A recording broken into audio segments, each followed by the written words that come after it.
On est en pleine période de vacances scolaires, alors forcément on va passer plus de temps à la maison et il faut se méfier plus que d'habitude encore des accidents de la vie courante, des accidents domestiques. Ils tuent, docteur Kierzek, bonjour. Bonjour. Plus de 20 000 personnes chaque année en France. Et parmi les plus courants, ceux auxquels vous êtes souvent confrontés, vous aux urgences, il y a les brûlures. Qu'est-ce qu'on doit faire quand on se brûle, docteur ? Il suffit de 3 secondes pour qu'un bébé se brûle au 3e degré avec un fer à repasser ou de l'eau à 60 degrés. Donc ça va extrêmement rapidement.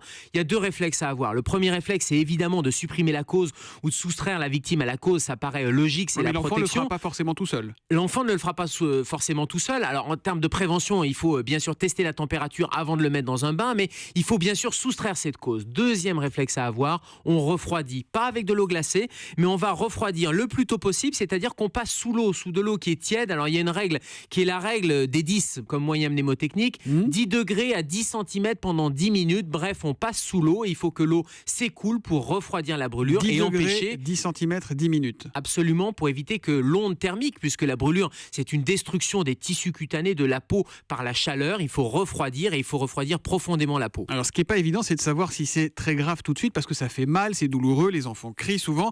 À quel moment on décide qu'il faut appeler les secours ? 2 cas de figure, soit la brûlure est grave, soit la brûlure est simple. La brûlure grave, il y a des signes de gravité précis. Elle est étendue, supérieure à la paume de la main de la victime. Donc quand je dis la paume de la main, c'est celle de l'enfant, par exemple, si c'est l'enfant qui est brûlé. Une brûlure qui est étendue, c'est une brûlure grave. Il va falloir appeler le 15 et demander un avis médical. Si elle est profonde, 2e ou 3e degré, ça veut dire qu'il y a des cloques. C'est pas simplement une rougeur, un érythème, mais il y a déjà des cloques, voire on est au stade d'une peau qui est blanche, voire carbonisée.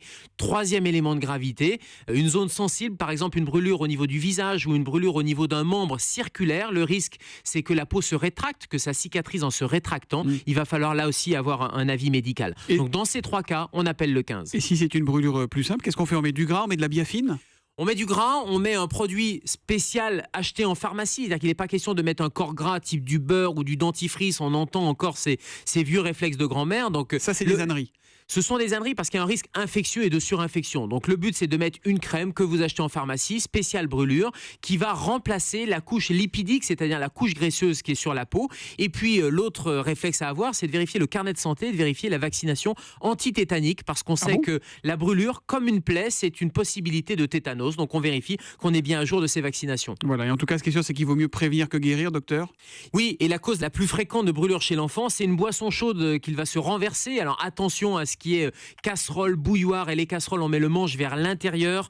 Attention à l'eau chaude du robinet également. Et dernier conseil, vérifiez toujours la température du biberon, notamment quand vous chauffez les biberons au micro-ondes. On met toujours une goutte sur sa main pour vérifier que ce n'est pas bouillant, parce que là aussi, c'est un risque de brûlure interne cette fois. Il est la nuit aux urgences et tous les matins avec nous à 7h-5 pour la question santé d'Europe 1. C'est le docteur Kierzek, Gérald, qu'on retrouve demain. À demain matin, Gérald. À demain, Thomas. Bonne Merci. journée.